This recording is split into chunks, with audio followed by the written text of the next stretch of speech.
So insulin resistance అంటే ఏంటి? Accept చేయడమా ఆపడమా? ఇది ఇంగ్లీష్కు నేర్పించేస్తున్నాను, స్పోకెన్ ఇంగ్లీష్ అన్నట్టు. ఇన్సులిన్ యాక్సెప్ట్ అంటే స్వీకరించడం, రెసిస్ట్ అంటే ఆపడం, ఫైట్ చేయడం, వద్దు వద్దు అని. రెసిస్టెన్స్ అంటే ఇన్సులిన్ని ఆపేస్తుంది. ఏంటి అది? ఏం ఆపుతున్నాయి ఇన్సులిన్? అసలు ఇన్సులిన్ అంటే ఏంటి, అది ఎందుకు పనిచేస్తుంది, దాన్ని ఎందుకు బాడీ ఆపేస్తుంది, మనం చూడాలి. ఇన్సులిన్ అనేది ఒక హార్మోన్, ఒక మేనేజర్ లాగా. మనం తినే ఆహారం అంతా అరిగిపోయిందంతా గ్లూకోజ్గా మారి ఆ గ్లూకోజ్లో శక్తి కణాల్లోకి వెళ్ళాలి. అలా వెళ్ళాలి అంటే ఫస్ట్ కమాండ్ ఎక్కడి నుంచి రావాలంటే ఇన్సులిన్ దగ్గర నుంచి రావాలి. ఇన్సులిన్ ఏం చేయాలంటే కణాల దగ్గరికి వెళ్ళి please open your door, glucose is waiting for you అని చెప్పాలి. అయితే ఓపెన్ చేయాలి అంటే కణాలు అప్పటి వరకు శ్రమించన్నా ఉండాలి, కష్టపడి ఆకలితో ఎదురు చూస్తూనన్నా ఉండాలి, లేదా అవి ఆరోగ్యంగానన్నా ఉండాలి. కణాలలో చెడు నీరు ఉన్నా, శారీరక శ్రమ చేయకుండా ఖాళీగా ఉన్నా, కణాలన్నీ కూడా లోపల ఆల్రెడీ ఆహారం ఉంటుంది, అది అరిగించే సామర్థ్యం లేక ఉన్న ఆహారం లోపలే దాచుకుని ఉంటుంది. కాబట్టి తద్వారా దానికి ఆకలి ఉండకపోవడం వల్ల ఇన్సులిన్ వచ్చి చెప్పి డోర్ ఓపెన్ చేయి అని చెప్పినా కూడా డోర్ ఓపెన్ చేయి. కణాలన్నీ తలుపులు వేసుకొని ఉంటాయి అన్నమాట. కణాలకు కూడా తలుపులు ఉంటాయి, మీకు తెలుసా? మీ రూమ్కి ఎలా తలుపులు ఉన్నాయో కణాలకు కూడా తలుపులు ఉంటాయి. ఆ తలుపు ఓపెన్ చేయాలి అంటే ఇన్సులిన్ అనేది కమాండ్ ఇవ్వాలి, డోర్ ఓపెన్ చేయి, ఫుడ్ వచ్చింది తీసుకో అని. అయితే ఇన్సులిన్కి రెస్పాన్స్ ఇవ్వాలి కణం. ఏమని?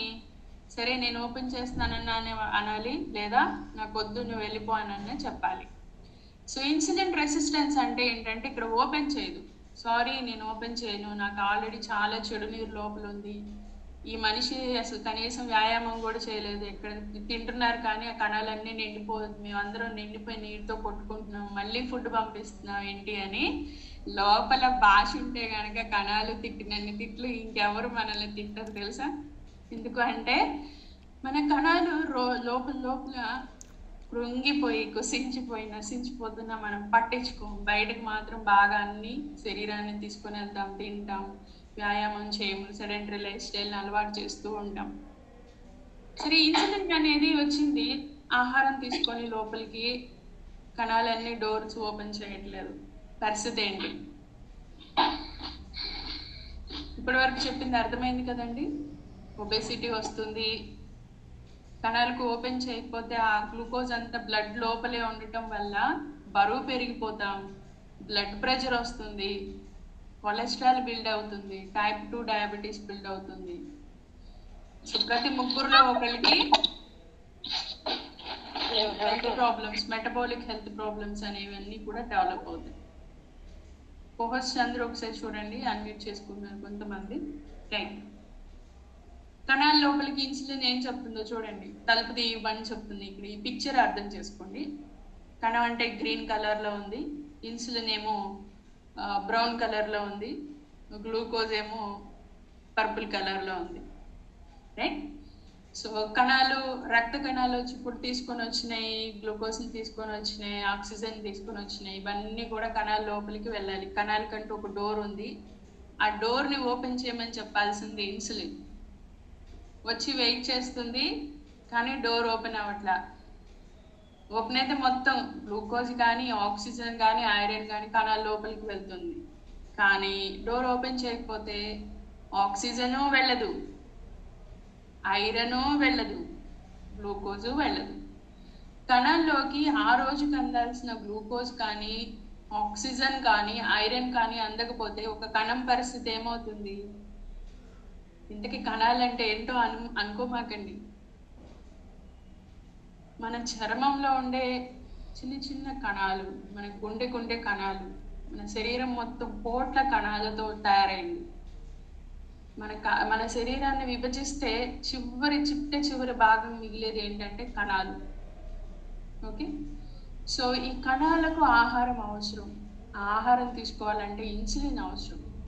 అయితే ఈ ఇన్సులిన్ని యాక్సెప్ట్ చేస్తే పర్వాలేదు, ఆరోగ్యంగా ఉంటాం. ఇన్సులిన్ యాక్సెప్ట్ చేయకుండా రెసిస్ట్ చేస్తేనే అసలు ప్రాబ్లం.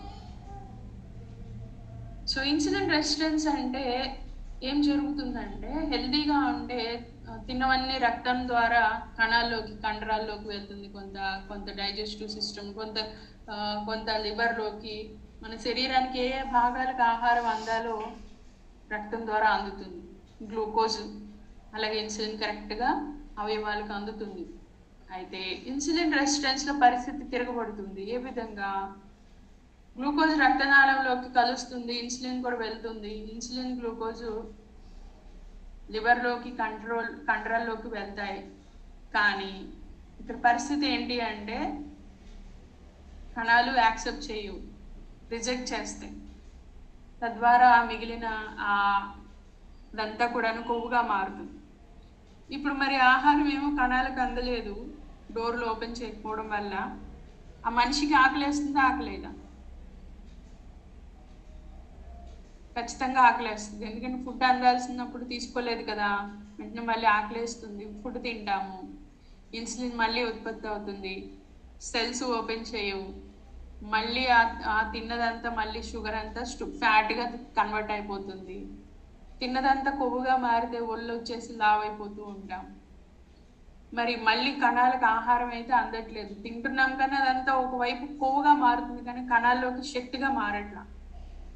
మళ్ళీ ఫీల్ టైర్డ్ అండ్ హంగ్రీ, మళ్ళీ ఆకలేస్తుంది, నీరసం వస్తుంది, మళ్ళీ ఫుడ్ తింటాం. మళ్ళీ ఆ ఫుడ్ ఏమవుతుంది? కణాల్లోకి చేరదు, నోటి దాకా వెళ్తుంది, శక్తిగా మారకుండా కొవ్వుగా మారుతుంది. చాలా మందికి ఇన్సులిన్ రెసిస్టెన్స్ కండిషన్ గురించి తెలియకపోవడం వల్ల తింటూ ఉంటాం, ఆకలేస్తూ ఉంటుంది. ఎంతమందికి ఈ మధ్యకాలంలో ఆకలి పెరిగింది? బహుశా ఇన్సులిన్ రెసిస్టెన్స్ స్టార్ట్ అయిందేమో గమనించుకోండి. ఎందుకంటే అబ్నార్మల్గా ఆకలి వేస్తుంది అంటే తిన్నదంతా కొవ్వుగా మారటం వల్ల ఆకలి పెరుగుతూ ఉంటుంది. ముఖ్యంగా షుగర్ వ్యాధిలో జరిగే నష్టం కూడా ఇదే. ఫుడ్ తింటాము, కణాలకు పట్టదు, వెంటనే నీరసం వస్తుంది, మళ్ళీ తింటాం, అదంతా కొవ్వుగా మారుతుంది. సో ముఖ్యంగా శరీరంలో కదలేని భాగం ఎక్కడన్నా ఉంది అంటే పొట్ట భాగం, బెల్లీ దగ్గర, ఆ ఏరియాలో ఫ్యాట్ ఫామ్ అయిపోతూ ఉంటుంది. ఎందుకంటే ఎక్కువగా వ్యాయామం చేయకపోవడం వల్ల తిన్నదంతా స్టోర్ చేసుకోవడానికి అలమారా లాగా పొట్ట భాగం బాగా సపోర్ట్ అవుతుంది. సో ఈ ఇన్సులిన్ రెసిస్టెన్స్ ప్రాబ్లం లేదా టైప్ 1 డయాబెటీస్, టైప్ 2 డయాబెటీస్, ఈ ఫస్ట్ స్టేజ్లో ఉన్న డయాబెటీస్, ఇట్లాంటి కండిషన్లో అంతా కూడా తిన్నదంతా ఫస్ట్ కొవ్వుగా మారుతుంది. ఎందుకంటే ఇన్సులిన్ పనిచేయదు కాబట్టి. డయాబెటీస్లో వాళ్ళకి అదే ప్రాబ్లం. సో ఎవరికైనా పొట్ట భాగంలోనే కొవ్వు పెరుగుతూ ఉందా? Be careful, it is very dangerous. చిన్న విషయం అయితే కాదు.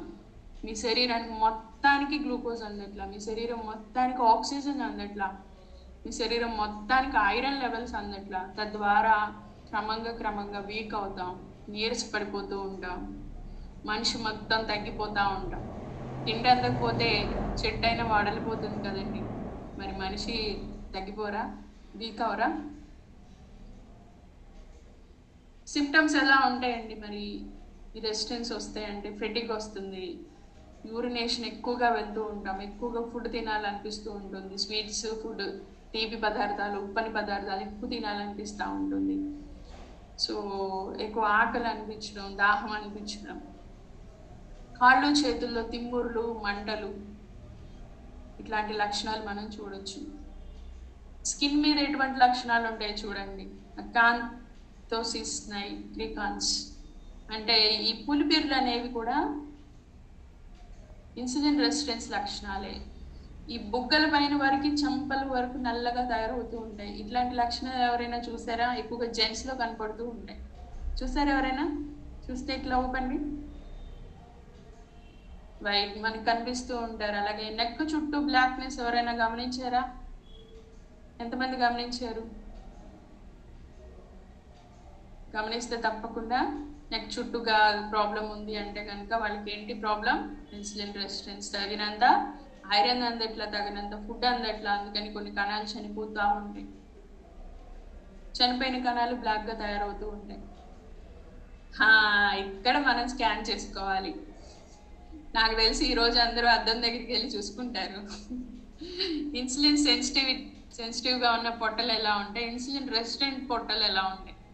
ఫ్యాట్ మాత్రమే ఉంది అని వాళ్ళకి పొట్ట జారిపోతూ ఉంటుంది, కింద పొట్ట పెరుగుతుందని. కానీ ఇన్సులిన్ రెసిస్టెన్స్ వాళ్ళకి పొట్ట ఎక్కడ ఒక బాల్ సైజ్ రౌండ్గా చెస్ట్ కింద భాగంలో అంటే లైక్ ఒక నాభి భాగం అంటారు కదండి, బొడ్డు నాభి భాగం పైన ఎక్కువగా రౌండ్గా పొట్ట తయారవుతూ ఉంటుంది. సో చూడండి, ఇన్సులిన్ రెసిస్టెన్స్ పొట్టలకి అలాగే ఇన్సులిన్ సెన్సిటివిటీ పొట్టలకి తేడా ఉంటుంది. సో నార్మల్ పర్సన్కి పొట్ట కింద భాగంలో ఉంటే ఇన్సులిన్ హెల్త్ ప్రాబ్లం ఉన్న వాళ్ళకి పొట్ట పైకి తన్నుకొస్తూ ఉంటుంది. It's very dangerous. సో ఎలా మనం ఇన్సులిన్ సెన్సిటివిటీని ఇంప్రూవ్ చేసుకోవాలంటే, సో కీటోజెనిక్ డైట్ కొన్నాళ్ళ పాటు అసలు షుగర్ కంటెంట్ ఫుడ్స్కి దూరంగా ఉండటం, కొన్నాళ్ళ పాటు కంప్లీట్గా కాదు. సో వన్స్ కీటోజెనిక్ డైట్ కొన్నాళ్ళ పాటు ఫాలో అయిన తర్వాత నెక్స్ట్ మళ్ళీ మనం బ్యాలెన్స్డ్ డైట్ ఫాలో అవ్వాలి. ఆరోగ్యంగా ఉండటానికి బ్యాలెన్స్డ్ డైట్ ఫాలో అవ్వాలి.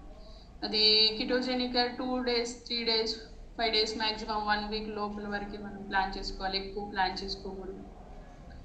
సో ఏరోబిక్ అండ్ అనెరోబిక్ ఎక్సర్సైజెస్ ఎక్కువగా వాకింగ్, రన్నింగ్, తాడాట, జంపింగ్ ఇట్లాంటివి, అలాగే స్ట్రెంథనింగ్ ఎక్సర్సైజ్, బరువులు మోయడం, కింద కూర్చొని లేవడం, ఇట్లాంటి ఎక్సర్సైజులు చేయడం వల్ల కాస్త సెన్సిటివిటీ అనేది పెరుగుతుంది కణాలకు. ఎక్కువ నిద్రపోండి, ఇన్సులిన్ ఎక్కువ ఉత్పత్తి అవుతుంది, ఎక్కువ బాడీ రెస్పాన్స్ అనేది బాగుంటుంది, ఎంజైమ్స్ అలాగే రిసెప్టర్స్ బాగుంటాయి. అలాగే స్ట్రెస్ని తగ్గించుకోండి. అర్జెంటుగా బరువు ఉంటే ముందు అర్జెంటుగా నార్మల్ వెయిట్లోకి బరువు తగ్గించుకోండి. అలా బరువు లావుగానే ఉంటూ షుగర్ కంట్రోల్ అవ్వాలంటే అయ్యే ఛాన్సెస్ తక్కువ. సో ఫస్ట్ ఆఫ్ ఆల్ బరువు తగ్గాలి. ఫైబర్ ఎక్కువగా తీసుకోవాలి. పీచు పదార్థం కనీసం ఆడవాళ్ళు మగవాళ్ళు 25 గ్రాముల పైనే తీసుకోవాలి. సో ఇంట్రెస్టింగ్లీ మీరు తీసుకునే న్యూట్రిషన్ షేక్లో మనకి బ్రేక్ఫాస్ట్లో 3 grams ఆఫ్ ఫైబర్ దొరుకుతుంది. అలాగే మీరు న్యాచురల్గా స్నాక్ టైంలో, లంచ్ టైంలో, అలాగే ఈవినింగ్ స్నాక్ టైంలో, డిన్నర్ టైంలో తగిన ఫైబర్ అందేలా చూసుకుంటే కనుక ఇన్సులిన్ సెన్సిటివిటీని మనం ఇంప్రూవ్ చేసుకోవచ్చు. సో షుగర్ ఇంటేక్ తగ్గించాలి. షుగర్ కంట్రోల్ అవ్వాలి, డయాబెటీస్ కంట్రోల్ అవ్వాలి, లేదా ఇన్సులిన్ రెసిస్టెన్స్ కంట్రోల్ అవ్వాలంటే ట్రాఫిక్ తగ్గించాలి రక్తంలో. ఇన్సులిన్ అనేది పనిచేయాలి అంటే సో షుగర్ కంటెంట్ ఫుడ్ తగ్గించండి. సప్లిమెంట్స్ యూజ్ చేయడం వల్ల మనం ఈ ఇన్సులిన్ రెసిస్టెంట్ని కంట్రోల్ చేయొచ్చు. ఎవరైతే ఇన్సులిన్ రెసిస్టెన్స్ సఫర్ అవుతున్నారో క్రోమియం సప్లిమెంట్ 3 times సప్లిమెంట్ రూపంలో ఉండాలి. 2 times షేక్ రూపంలో తీసుకునే వాళ్ళకి ఫ్యూచర్లో డయాబెటీస్గా కన్వర్ట్ అవ్వకుండా ఇన్సులిన్ రెసిస్టెన్స్ స్టేజ్ నుండి బయటకి నార్మల్ స్టేజ్లోకి రావచ్చు. సో ఇన్సులిన్ లెవెల్స్ని లోవర్ చేసుకోవాలి, డయాబెటీస్ లెవెల్స్లో లోవర్ చేసుకోవాలి అంటే మనం ఎటువంటి ఫ్రూట్స్ తీసుకోవాలంటే fruits, fatty fish, leafy green salads, peanut butter, yoghurt ఇట్లాంటి ఆహారం. సో గ్లూకోజ్కి క్రోమియంకి చాలా దగ్గర సంబంధం ఉంది. సో గ్లూకోజ్ ఎంటర్ అయ్యే కణాలు శక్తిగా మార్చుకోవాలంటే ఆ కణాలకి క్రోమియం కావాలండి. ఇక్కడ గమనించండి, క్రోమియం 2 ఉంది, గ్లూకోజ్ వచ్చింది. ఇన్సులిన్ రిసెప్టార్స్ ఏం చేస్తున్నాయంటే ఓపెన్ చేయడం జరుగుతుంది. తద్వారా గ్లూకోజ్ కణంలోకి ఎంటర్ అవుతుంది. క్రోమియం అనేది ఆ గ్లూకోజ్ని అట్రాక్ట్ చేస్తుంది. తర్వాత క్రోమియం తక్కువగా ఉన్న ఆహారంలోకి వచ్చింది, తక్కువగా గ్లూకోజ్ లోపలికి వెళ్తుంది. ఇప్పుడు క్రోమియం అనేది కణం లోపల ఉండటం వల్ల 3 గ్లూకోజ్ లోపలికి వెళ్తుందండి. సో మీకు అర్థమైంది అనుకుంటున్నాను. లోపలికి వెళ్ళి ఖర్చు అయ్యి శక్తిగా మారాలంటే కణాల లోపల ఉండాల్సిన రిసెప్టార్ ఏంటంటే క్రోమియం. ఇది ఒక మినరల్. ఇది ఒకప్పుడు నేలలో పండిన ఆహారాలలో దొరికేది, కానీ ఇప్పుడు దొరకట్లేదు మందులతో పండుతున్న ఆహారం ద్వారా. అందుకని ఈ జనరేషన్ వాళ్ళకి క్రోమియం డెఫిషియన్సీ ఉండటం వల్ల షుగర్ వ్యాధి అనేది వస్తూ ఉంది. సో ఈ క్రోమియం మనకి దొరకాలి, ఒకప్పుడు పాతోళ్ళకి దొరికినట్లు మనకు కూడా దొరకాలి అంటే ఆర్గానిక్ సప్లిమెంట్ అనేది మనకు అందుబాటులో ఉంది. సో ఈ మల్టీవిటమిన్స్, మినరల్స్లో ఉన్న క్రోమియం తగినంత అందేలా మనం తీసుకోగలిగితే ఇన్సులిన్ సమస్య ఫ్యూచర్లో డయాబెటీస్గా తయారవకుండా దాన్ని కంట్రోల్ చేసుకునేలా సపోర్ట్ అవుతుంది.